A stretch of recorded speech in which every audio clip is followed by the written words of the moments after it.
좋아하는 단어 중에 뭐가 있냐면 만사형통이라는 말이 있어요. 어때요, 권사님? 만사형통 좋은 말이죠? 예? 예, 만사형통하세요. 와, 만사형통하기를 기대합니다. 이게 모든 사람이 좋아하는 말이고 또 기대하는 삶이잖아요. 만사형통이라는 건 뭐예요? 형통하다는 게 마치 물 흐르듯이 모든 일이 거침없이 막힘없이 잘 되는 것, 그게 만사형통 아니겠습니까? 근데 여러분 어때요? 우리 삶은 진짜 만사형통합니까? 그렇지 않을 때가 더 많아요. 내가 원했던 대로 잘 이루어질 때보다는 내가 원하는 대로 이루어지지 않을 때가, 즉 만사형통이 아니라 만사불통할 때가 더 많다라고 하는 거예요. 그럴 때 우리는 어떻게 합니까? 낙심하게 되고 절망하게 되고 혹은 누군가를 찾아서 원망하게 되죠.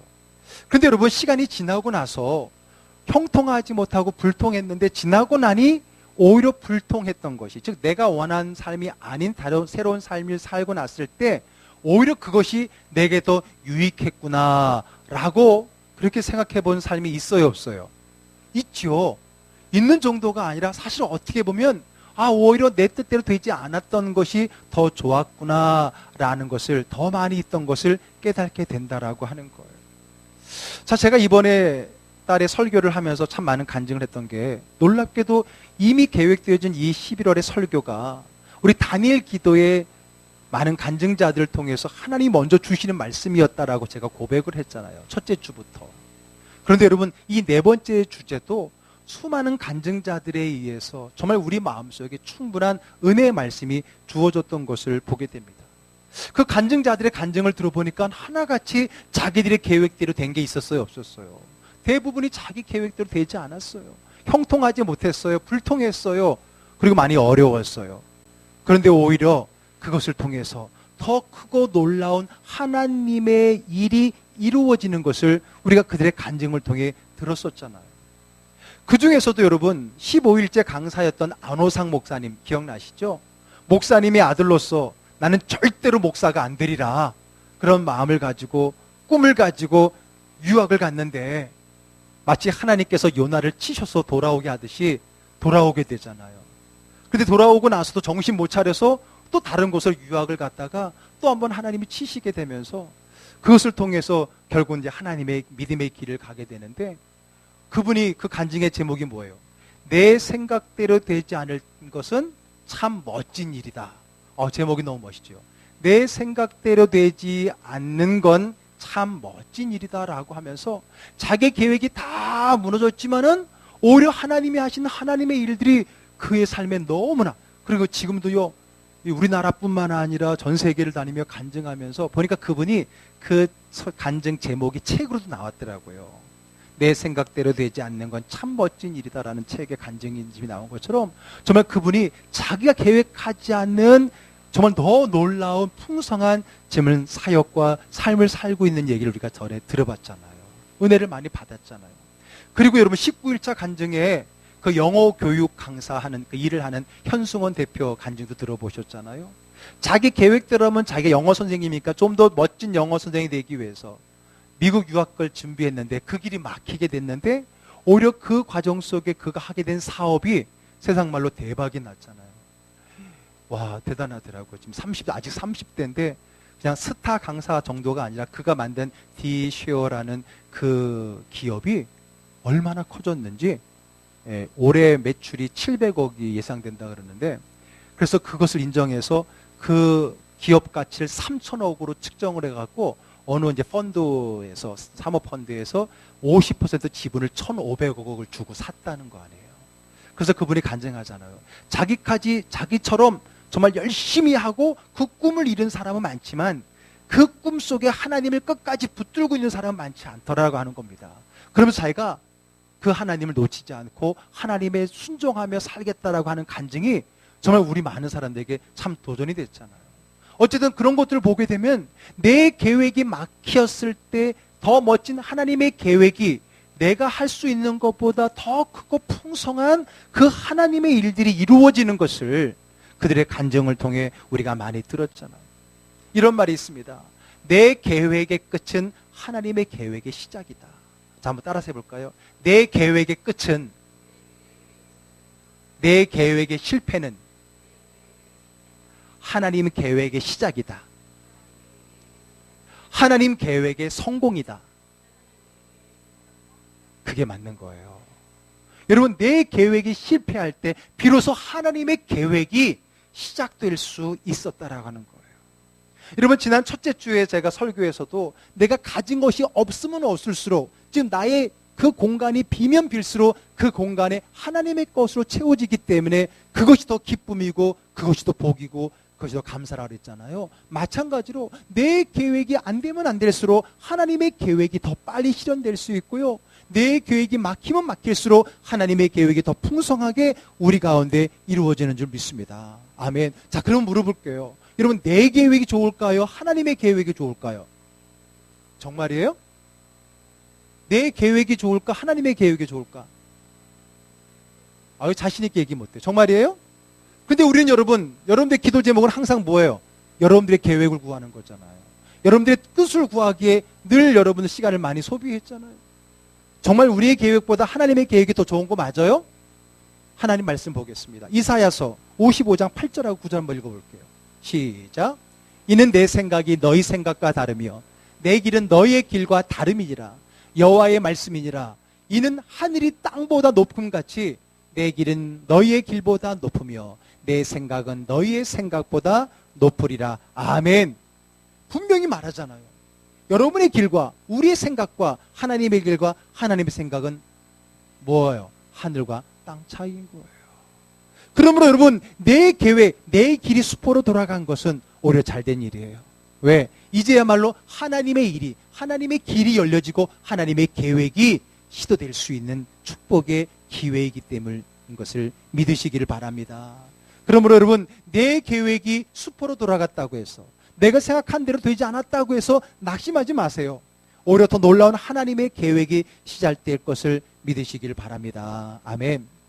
저는 어릴 적이요, 꿈이 있었어요. 무슨 꿈이냐면은 장군이 되는 거였어요. 근데 그 꿈은 제가 원해서 가진 것이 아니라 저희 아버지에 의해서 주입된 거예요. 어렸을 때는 그렇잖아요. 부모님들이 뭐가 되라고 하잖아요. 그 당시는 박정희 대통령 군부 시대였기 때문에 아마 저희 아버님이 보기에, 야, 그래도 우리나라에서 출세하려면 군인이 되야겠다. 장교가 되고 장군이 돼야 되겠다. 그런 생각을 가지셨는지 어렸을 때 저한테 육사 가서 군인이 되라고 그러셨어요. 그래서 어렸을 때는 주입된 거니까 나는 장군이 될 거야. 장교가 될 거야. 그렇게 생각을 했었는데, 이제 제가 10대가 되고 청소년이 되고 중고등학생이 되면서 이제 제 의지가 생기잖아요. 자, 그러면서 제가 갖게 된 저의 꿈이 뭐냐면 선생님이 되는 거였어요. 그것도 수학 선생님. 저는 수학이 너무 재밌었거든요. 이게 딱 어떤 공식을 통해서 딱 문제가 답이 딱 나오는 게 막 쾌감이 저는 좋았어요. 그리고 막 풀리는 거. 남들이 못 푸는 걸 푸는 그 나름대로 매력도 있고. 그래서 저는 수학 선생님이 되는 게 저의 꿈이었어요.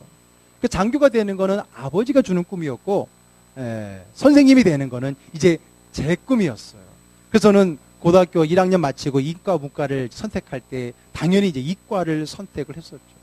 자, 그러는 과정 속에 이제 우리 아버님이 고등학교 때 돌아가시게 되고, 그 과정 속에서 제가 하나님을 더 깊이 만나면서 그 과정 속에서 하나님의 부름을 받게 됩니다.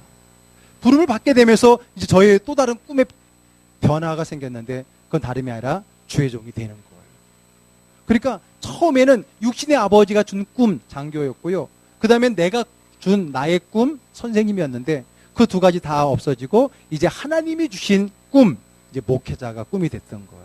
그 꿈은 다 사라지고 이제 제가 고등학교를 졸업하고 신학교를 가서 목회자가 되는 거예요. 자, 그런데 신학생 생활을 하면서 저는요, 군대를 안 갈 수 있었어요.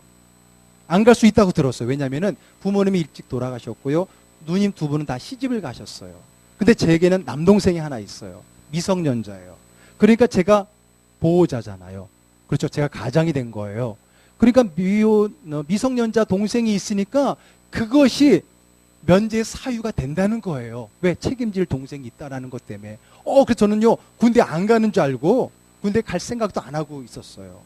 그런데 면제를 받으려면 그냥 면제를 받는 게 아니라 일단 군대에 대한 신검을 받고 영장이 나오면 그때 가서 면제 사유를 제출하면 그때 면제 판정을 받는 거지 미리 받는 게 아니라는 거예요.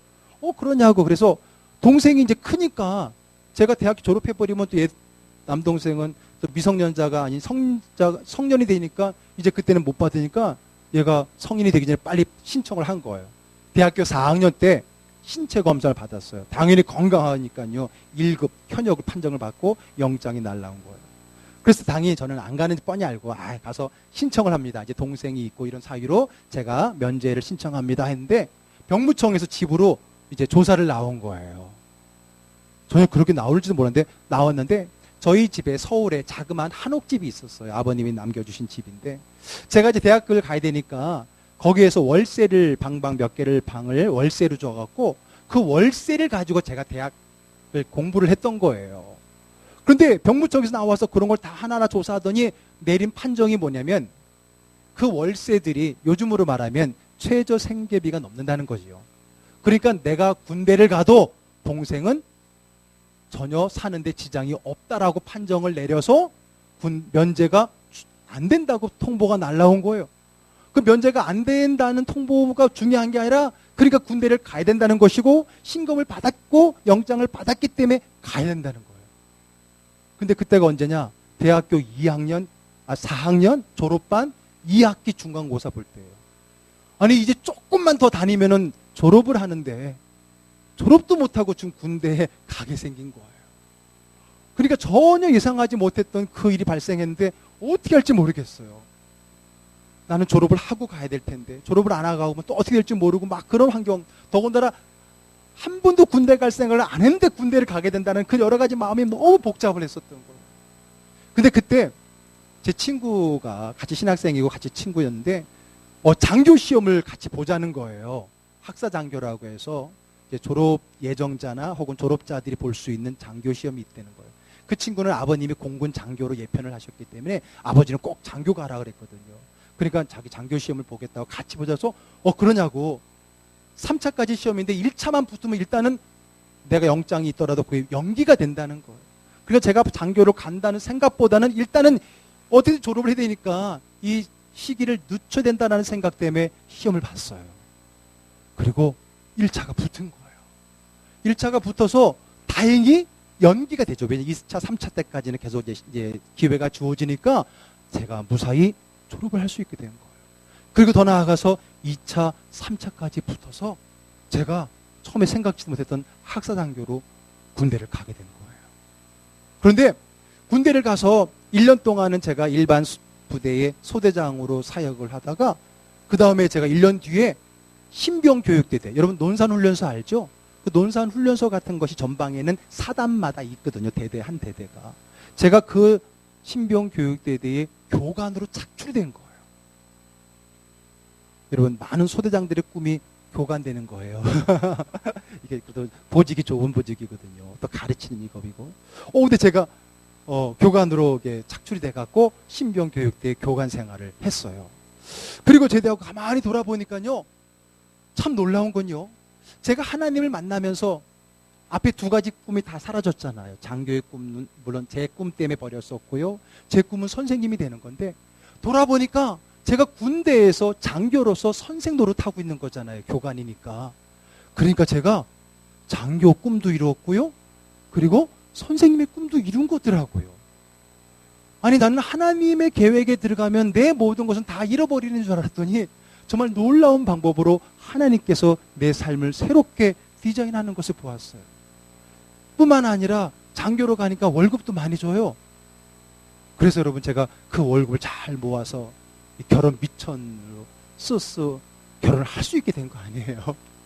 여러분 돌아볼 때에 내 뜻과 내 계획이 다 없어진 것 같지만 결국은 어때요? 하나님의 방법은 차선이 아니라 오히려 내 계획보다 더 좋다는 걸 우리의 삶 속에 많이 경험들 해보고 있잖아요. 여러분 오늘 본문에도요, 자신의 계획이 심지어는 하나님을 위한 계획마저도 완전히 틀어지는 한 사람의 모습을 보게 됩니다. 그가 누구예요? 오늘 본문의 주인공이 누구예요? 바울 사도잖아요. 우리 두 번째 주에도 바울 사도가 주인공인데 오늘 또 이 네 번째 주제의 주인공도 바울 사도예요.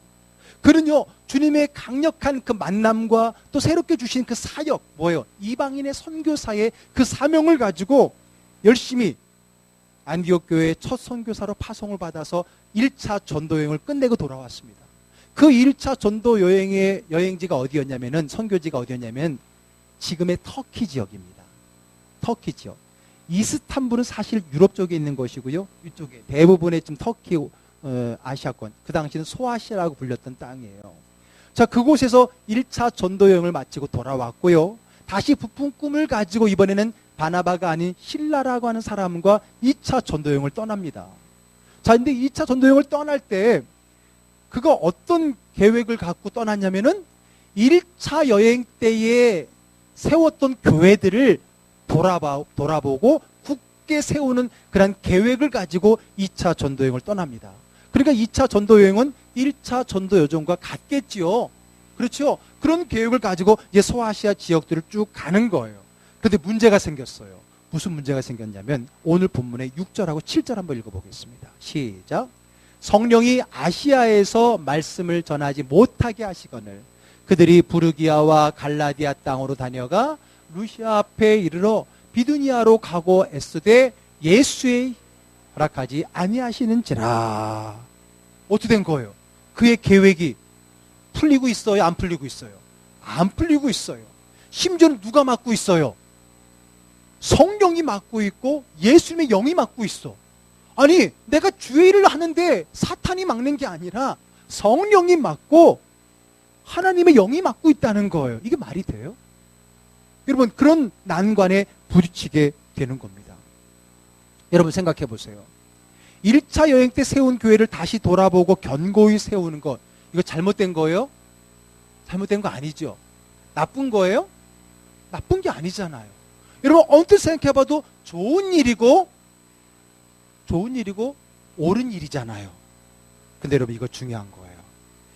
중요하냐 중요하지 않느냐, 좋으냐 나쁘냐가 우리 믿는 사람의 삶의 큰 기준이 아닌 거예요. 우리의 앞으로의 삶의 기준은 좋으냐 나쁘냐 옳으냐 그르냐가 아니라 하나님이 원하시느냐 아니냐, 하나님의 뜻이냐 아니냐가 더 중요하다는 사실을 믿으시기 바랍니다. 우리가 이걸 착각해요.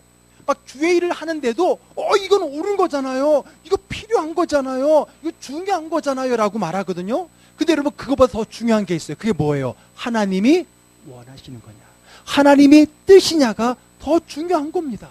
생각해 보세요. 내가 1차 때 세운 교회를 더 견고히 세우겠다는데 이게 얼마나 좋은 일이고 옳은 일이고 그렇겠어요. 그러나 문제는 뭐예요? 하나님의 뜻이 아니라는 거예요. 때로는 옳은 것이고 좋은 것일지라도 하나님의 뜻이 아닐 때가 있는 거예요. 그러니까 여러분 우리 조심해야 돼요. 특히 주의 일을 하고 교회를 한다는 분들이 이것 가지고 막 승을 내. 이게 얼마나 중요한 일인데, 이게 얼마나 필요한 일인데, 이게 얼마나 옳은 일인데, 이게 나를 위한 겁니까? 나쁘게 하는 일입니까? 아니잖아요 라고 막 때를 쓰는데, 여러분 그것보다 더 중요한 거, 그것보다 먼저 앞서는 게 뭐라고요? 하나님의 뜻이라고 하는 겁니다. 아멘. 그 하나님의 뜻이 더 중요한 거예요. 옳고 그르고 좋고 나쁘고의 문제보다도. 근데 우리는 그 선에서 우리가 하나님의 일을 그르칠 때가 많다는 거예요. 오늘 이 사람들의 계획은 나쁘지 않았어요. 참 좋고요, 필요했고요, 유효했어요. 그러나 하나님의 계획은 그게 아니라는 것 때문에 그들의 길이 막혔다는 거예요. 그래서 하나님은 드디어 이 바울 사도에게 그 하나님의 뜻을 보여주게 됩니다. 환상을 통해서. 자, 9절의 말씀 읽겠습니다. 밤에 환상이 바울에게 보이니 마게도냐 사람 하나가 가서서 그에게 청하 이르되 마게도냐로 건너와서 우리를 도우라 하거늘. 하나님의 계획이 환상 가운데 보여줬어요. 하나님의 계획은 어디에 있었던 거예요? 마게도냐. 마게도냐가 어디냐면 그리스 반도의 북쪽이에요. 그리스 북쪽이라고 생각하시면 돼요. 근데 그곳이 바로 유럽이거든요. 유럽이에요. 지금 그가 다니고 있는 이곳은 아시아거든요. 대륙이 바뀌는 거예요. 물론 바닷길로 건너가야 됐었고요. 근데 내 계획은 아시아에 있었지만은 하나님의 계획은 어디에 있었던 거예요? 유럽에 있었던 거예요. 그래서 환상 가운데 유럽의 마게도냐, 그 마게도냐의 청년을 통해서 와서 우리를 도우라라고 하는 그 환상을 보여주게 되는 겁니다. 하나님의 계획을 이제 알게 됐어요. 그랬을 때 바울의 태도가 어떻게 됐습니까? 10절 읽겠습니다. 바울이 그 환상을 보았을 때 우리가 곧 마게도냐로 떠나기를 힘쓰니 이는 하나님이 저 사람들에게 복음을 전하라고 우리를 부르신 줄로 인정함이로라. 야, 이게 중요합니다, 여러분. 자, 내 뜻과 하나님의 뜻이 대치가 될 때, 내 계획과 하나님의 계획이 부딪힐 때 우리는 어떠한 자세를 갖춰야 될까요? 누구의 뜻을 향해야 돼요? 하나님의 뜻이에요. 근데 여러분 솔직히 말하면 내 뜻을 놓치기 쉽지 않잖아요. 자, 보세요. 지금 바울은 뭐에 힘썼어요? 마게도냐로 떠나기를 힘썼어요. 그 마게도냐는 누구 뜻이었어요? 하나님의 뜻이에요. 자기 뜻은 아시아였어요. 즉 자기 뜻보다는 하나님의 뜻대로 살기로, 사역하기로 더 어떻게 했다고요? 힘썼다는 거예요. 그리고 하나님께서 우리를 부르신 줄로 이 환상이 하나님이 나를 이곳으로 부르는 것으로 어떻게 했다고요? 마지막에 표현이 인정했다는 거예요. 여러분, 여기서 빨리 꺾여야 돼요. 내 뜻과 하나님의 뜻, 내 계획과 하나님이 부딪히는 그 시점에서 성내지 마시고, 낙심하지 마시고, 불평하지 마시고, 철저하게 하나님의 뜻에 힘쓰고 하나님의 길을 갈 때에 우리 안호상 목사님 표현처럼 우리 앞에 참 멋진 일들이 펼쳐지고, 내가 계산해서 계획해서 할 수 없는 놀라운 더 풍성하고 큰 일들이 벌어지게 될 줄로 분명히 믿습니다. 아멘. 순종이었어요. 자기 계획이 틀어졌다고 낙심하거나 원망하거나 불평하지 않았고 하나님의 뜻을 인정했다는 거예요. 이것이 중요한 거예요. 하나님을 이겨먹으려 하지 마세요. 여러분, 신앙이라는 것은, 기도라는 것은 하나님을 이겨먹는 거 아니에요. 가끔 우리가 기도할 때 하늘 보좌를 움직인다니까 하나님의 마음을 바꿔버리려고 하는 그런 마음을 갖는데 사실 그게 아니거든요. 하나님의 뜻을 향해 나아가야 돼요. 우리는 하나님 일을 할 때도 이런 일을 많이 경험합니다. 다른 것도 아니고 내가 하나님의 일, 교회를 하는데도 불구하고 내 계획대로 되지 않을 때가 있어요. 낙심하지 마세요. 하나님의 또 다른 방법이 있다는 걸 알아야 돼요. 하나님이 막으시는데도 다 하나님을 위한 일인데 왜 막으시냐고 불평할 때가 많이 있었잖아요. 그러면 안 된다는 거예요. 이거는 하나님의 일이냐 아니냐를 뛰어넘어서 이것이 하나님의 길이냐 하나님의 뜻이냐를 먼저 묻는 저와 여러분 되기를 주의 이름 축복합니다. 아멘. 그래요. 그래서 교회에서도 하나님을 위한다고 하면서 하나님의 일을 한다고 하면서 하나님의 뜻이 아닌 자기 계획을 일하다가 오히려 그 일을 그르치고 믿음을 잃어버리고 관계가 깨지는 경우를 얼마나 많이 봅니까? 대부분의 경우는 그 하나님의 뜻을 무시한 채 자기의 뜻을 밀어붙인 결과라고 하는 거예요. 옳다라고 하는, 좋다라고 하는, 그리고 하나님을 위한 일이라고 하는 미명하에 하나님의 뜻보다는 자기의 계획을 앞서서 오히려 하나님의 일로 하나님의 일을 그르치는 일들이 우리 가운데 얼마나 많은 줄 모릅니다. 잠언 19장 21절 읽어볼게요. 사람의 마음에는 많은 계획이 있어도 오직 여호와의 뜻만이 완전히 서리라. 아멘. 우리에게 아무리 많은 선한 좋은 계획이 있더라도 오직 무엇만이? 여호와의 뜻만이 완전히 서는 줄로, 서게 될 줄로 믿으시기를 바랍니다. 자, 그러면 바울이 자신의 계획을 버리고 하나님의 계획대로 왔으니까 이제 앞으로 좋은 길, 평탄한 길이 펼쳐지게 됐던가요? 아니에요. 바울이 마게도냐를 들어와서 첫 성인 빌립보에 들어가게 됩니다. 그곳에서 복음을 전했는데 복음을 전하다가 누구를 만나냐면 점치는 귀신 들린 여종을 만납니다. 우리 심선미라는 우리 무속인이었다가 예수 믿고 했던 간증인 들었잖아요. 즉 귀신에 붙잡혀서 점을 치는 무속인을 만나게 되는데 성경에 보니까 여종이래요. 그 말은 그를 부리는 주인이 있다는 거예요. 즉 이 무속인 여인을 통해서 돈을 버는 사람들이 있었다는 거예요. 고용해서. 그런데 바울 사도가 그 귀신 들린 여인을 보고 어떻게 했어요? 그냥 지나칠 수 없죠. 어떻게 해요? 나사렛 예수의 이름으로 그 여인의 귀신을 쫓아내줍니다. 그러니까 이 여인은 귀신에 묶인, 우리가 이번에 작년도 그렇고요. 가끔 이제 무속인들이 간증들을 어떤 사람들이 간증하는 거 보니까 이번에도 제가 그 간증을 들으면서 참 이 무속인에 대한 다른 마음을 갖게 됐어요.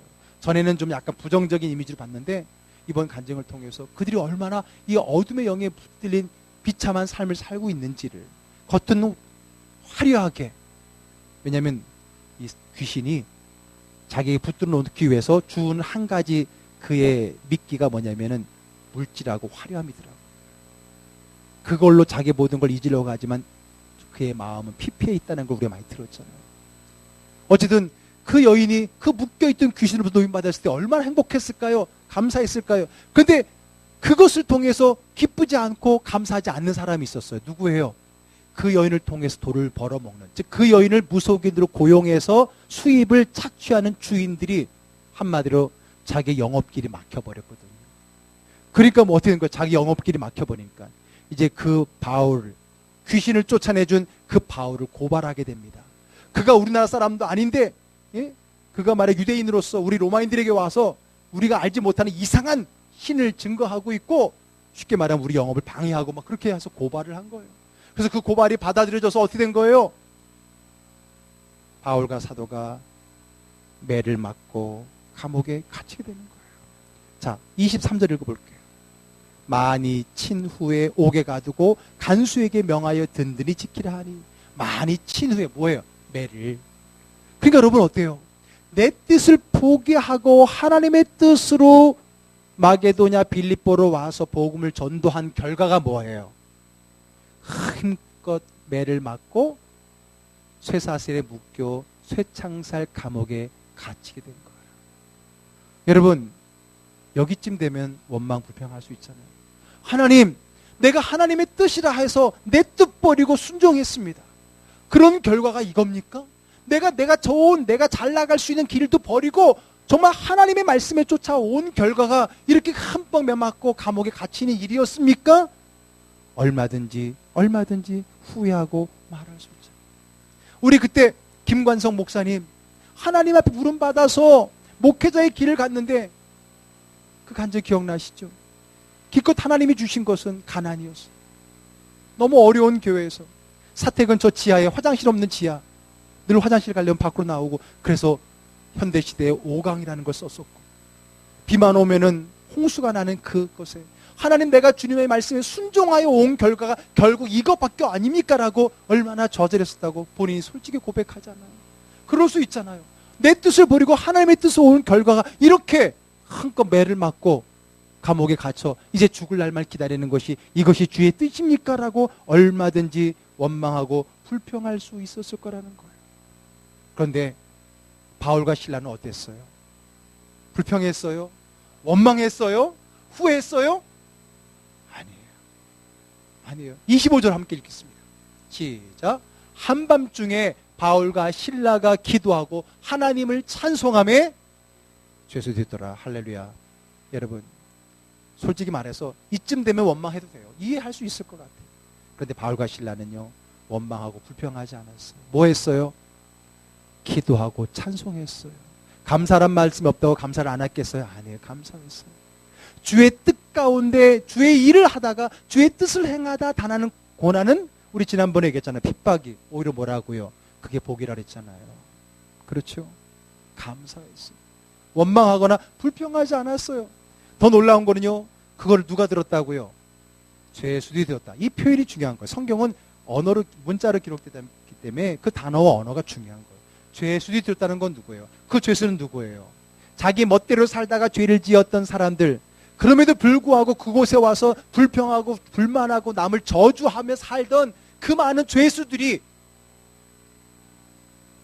그 방 안에서 들려오는 찬송과 기도와 감사 소리를 듣고 어땠을까요? 깜짝 놀랐죠. 왜? 여러분, 모든 감옥에서 나오는 거는 다 하나같이 불평, 불만, 억울하다, 다 그런 얘기들이지 감사합니다라는 사람은 없을 거 아니에요. 그 가운데 들려오는 감사의 찬양과 기도 소리를 통해서 죄수들의 마음이 많이 열렸고 참 신기롭다라는 생각이 들었을 거라 생각됩니다. 그래요, 여러분.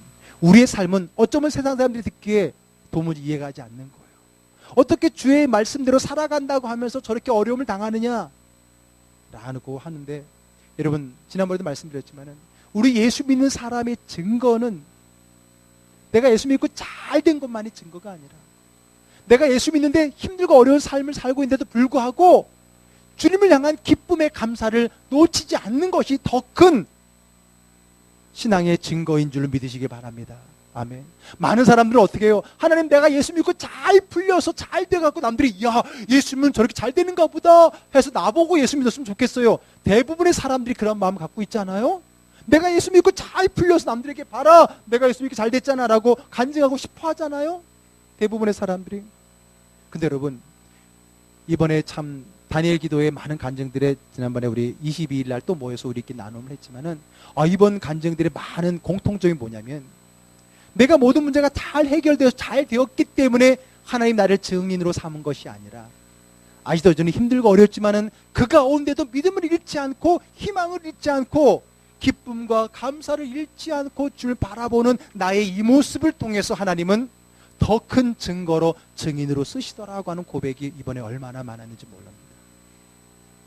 여러분, 진짜 우리의 증거는 예수 믿는 가운데 어려움, 그 지난주의 주제이기도 하지만은 그 가운데서도 믿음 잃지 않고 끝까지 주님을 붙드는 그 모습이야말로 진정한 믿는 자의 증거요, 증인이 되는 줄로 믿으시기를 바랍니다.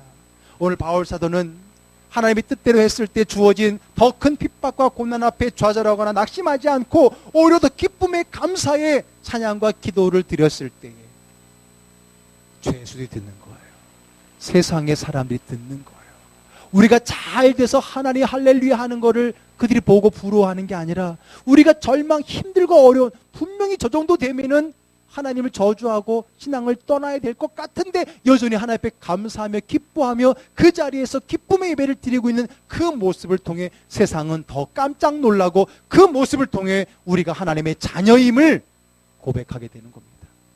여러분, 예수님이 십자가에 못 박혀 죽었을 때에 그때 그 밑에 있던 로마 군인 백부장이 비로소 야, 하나님의 아들이 맞구나라고 얘기했잖아요. 그 예수가 부활한 모습을 보고가 아니라 십자가에 처절하게 고통당하고 죽는 그 모습을 보면서 하나님의 아들이 맞구나라고 말했던 거예요. 착각하지 마세요. 내가 잘 돼야 하나님의 자녀가 맞구나라고 하는 증거만이 아니라는 거예요. 내가 비록 힘들고 어렵지만은 이 자리에서 끝까지 하나님이 주시는 은혜로, 믿음으로, 기쁨으로, 감사함으로 살아가는 것이 세상이 보고 싶은 증인, 증거일지 모릅니다. 여러분, 오늘 말씀 마치겠습니다. 일이 잘 풀리지 않을 때 여러분들 일이잖아요. 우리 일이잖아요. 정말 우리 계획대로 잘 된 게 얼마나 있었어요. 죄송하지만 여러분들 일 잘 풀렸으면 여기 안 왔을 거예요. 그렇죠? 여기 안 있죠. 잘 나갔지. 네. 세상으로 잘 나갔지. 여러분, 오늘 우리가 이 자리에 있는 건 어쩌면 우리 일이 잘 풀리지 않았기 때문이시다면 그 일이 풀리지 않은 그 일이 더 큰 감사인 줄 믿으시길 바랍니다. 그러므로 여러분, 내 일이 풀리지 않을 때 두려워하지 마세요. 당황하지 마세요. 조급해하지 마세요. 불평하지 마세요. 원망하지 마세요. 지금이야말로 하나님의 계획이 이루어질 때라는 믿음을 생각하시고 내 생각대로 되지 않을 때 참 멋진 날들이 내게 주어진다는 믿음의 확신을 가지고 기다리며 기대하며 주를 바라보며 나아가는 저와 여러분 다 되기를 주의 이름으로 축복합니다. 기도하겠습니다. 여러분 어떻습니까? 여러분의